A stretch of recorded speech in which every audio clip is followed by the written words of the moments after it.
Nice. Shout out nga mga idol. Ito pa lang ginagawa ko dito sa aking trabaho.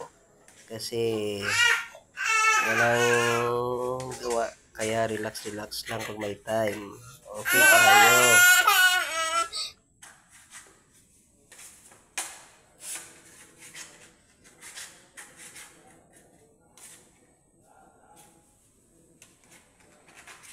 Kaya shout out dyan sa mga viewers ko.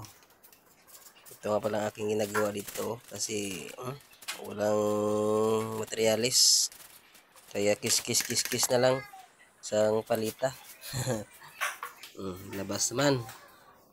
Balik naman. Mamaya, upo naman. Okay kayo.